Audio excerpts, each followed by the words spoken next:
It's finally here, Season 3 of Ricky Gervais's Afterlife.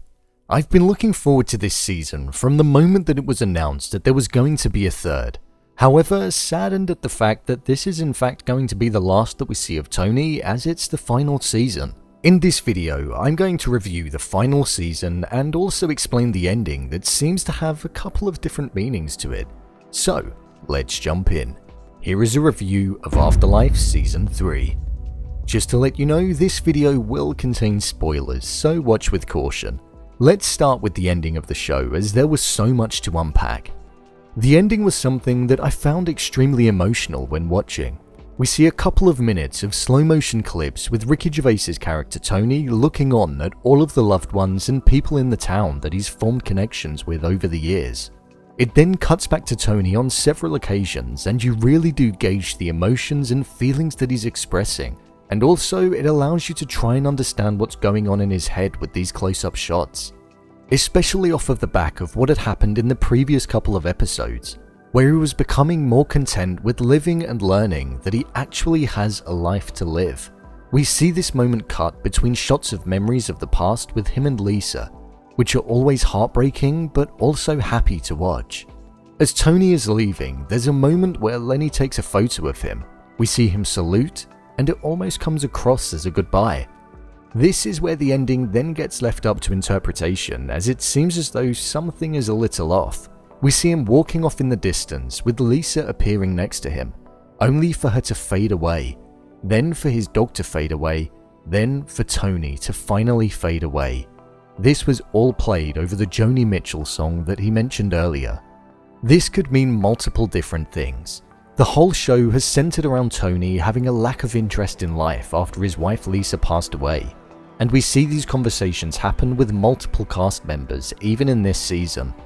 One would argue that this ending means that he does finally give in to his inner thoughts and take his own life, and the fading of them all means he's now with Lisa. However, I don't like to look at it like that. Tony was in the best mindset that he could have possibly been in at the end of the show. He was as happy as one can be in his situation. He was impacting others' lives in a positive way and had accepted that life that he is now going to go on and live. I felt the ending symbolized and was more to do with the fact that he's going to go on and live his life feeling comfortable in his own skin and accepting the card that he'd been dealt. The understanding and acknowledgement that he has gone through the most horrific time, but the understanding that there are also others out there going through the exact same and worse, and still finding the will to fight and live. Life goes on, and that's what we see with Tony at the end. We see his wife fade first, who passed away, then the dog, who would naturally pass away next, and then Tony, who would pass away last, leading them to all be together eventually. It was a beautiful way for the show to finish. Gervais actually mentioned in an interview that the more happy option is the actual ending, that life goes on and we all die, but it doesn't necessarily mean that it will be today, or in the context of the show, in that moment. Everything will continue on without you. It's quite a romantic ending. Tony knows he'll be with Lisa again someday, but he doesn't know when. Although he didn't feel he believed in an afterlife, I think there was a part of him that did. It was the perfect way for the show to end, and I absolutely loved it. Now on to the review. The show really is a roller coaster of emotions. I would say that the pacing and feel of Season 3 did feel slightly different to the previous two, but that's not a negative. I feel we got to spend more time with more of the ensemble cast members in this show, and we got to see not only Tony's interactions with them, but their own stories unfold.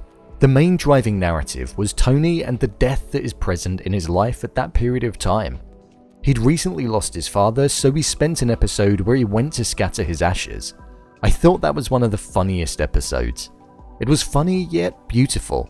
Gervais throughout the entirety of the season manages to find the balance between the jokes and the serious nature of death and how it impacts people. Like when his brother-in-law had a heart attack.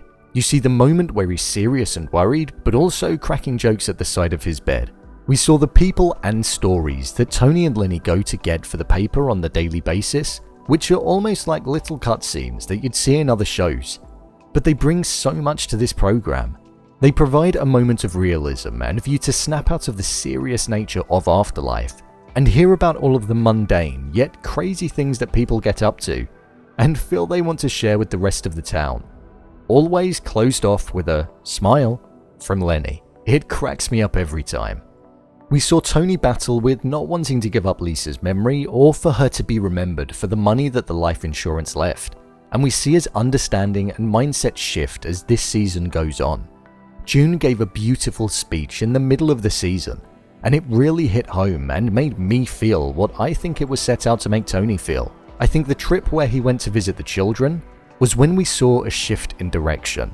We saw him state that Lisa was at home when asked where his wife was, and he'd never done that before. He'd never lied about his situation or allowed himself to enter that part of his mind, and I believe that did him good. He also promised a child that he would visit him every day until he got better, only for the child to say, "or when I go to heaven." This again was a moment that I believe shifted Tony's mentality, and was a poignant moment for him to realize that he has to go on and live the life that we'll never see. In terms of the side characters such as Kath, seeing her accept who she is in the final episode, after going on a bunch of hilarious dates, was also great to see. The moments between Tony and Anne on the bench are just as valuable in this season as they were in the previous two, and seeing her reminisce and have regrets like Tony does is hard to watch at points because it felt out of character but in a natural way. Their relationship is so vital to the show, as she is what grounds Tony on multiple occasions. When she referred to him as her angel, it was beautiful. We got to see the resolution of all of the characters, which I'm so glad happened.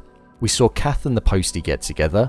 The Postie picking up her leaflet was an amazing moment, and I'm glad Kath has finally found someone, or is at least going on a journey with someone. We saw Lenny going on knowing he'll get married, James living with Brian, Emma picking up with an old spark, and Brian sparking a relationship with the new intern. We leave the show as all of the characters are embarking on new journeys, and I think it was the perfect way for the entire show to sign off. Overall, I would say that this show is easily one of Gervais's best.